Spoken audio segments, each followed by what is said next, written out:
everybody today? Good. Enjoying the workshop? Yeah. Cool. So I was asked by Laura and Joe just to do a little bit of stigma that I had experienced. I've got a lot of stigma stories with fellow alcoholics, but one that really relates to me is it was probably about my 6th or 7th visit to hospital.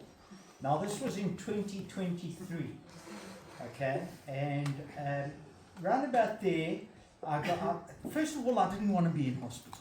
I just, you know, you're there, you're occupying beds of patients that are, you know, like have really got fatal diseases. I thought I didn't deserve to be there, and but the nurses were quite comforting, saying you're sick, you do deserve to be here. And anyway, after, like I say, my 6th or 7th visit, they had an alcohol liaisons nurse at Colchester Hospital. And she came up to me, and I didn't really, to be honest with you, I didn't really like her. She was quite blunt and brute, and it just didn't gel with me. There was no empathy. And she said to me, "What are you doing here?"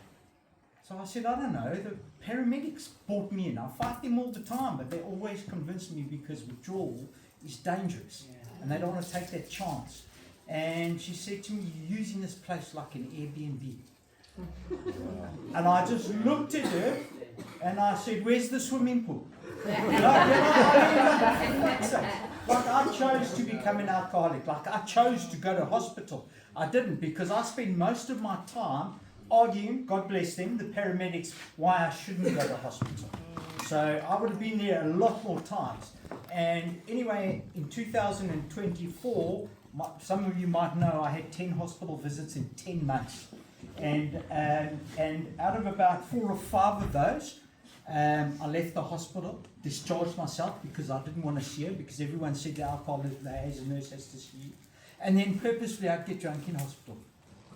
So, you know, it didn't work for me whatsoever. And I just thought, how can this lady be employed as an alcohol liaisons nurse and tell me what am I doing here? So that is, I mean, this person shouldn't even be in that position. She clearly knows nothing about addiction or alcoholism. So, you know, yeah, and it kept me away. It really kept me away. And all the time being discharged, where I should have been in hospital, which pissed off my family, pissed off my friends. "What are you doing?" "No, I'm discharging myself." "Why? You need to be in hospital." "No, I'm not staying in hospital." So, you know, it kind of made it worse for me. It really did make it worse for me. So, I mean, yeah, also a doctor came up to me and I said, "You do know that alcoholism is a disease?" And he sort of like rolled his eyes. And I just thought, well, you know, I don't think a lot of these medical professions actually understand what we go through. You know, none of us put up our hands and say we want to be an addict, we want to be an alcoholic.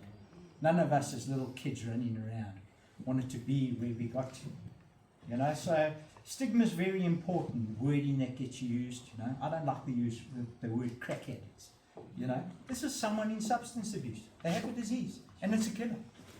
It's a killer. It's a killer. In the last 2 weeks, I've had 4 people I know die from addiction. 4 people. So, you know, we need to do something about it. Strength comes in numbers. It's really as simple as that. So that's all I have to say in terms of my experience with stigma. Yeah.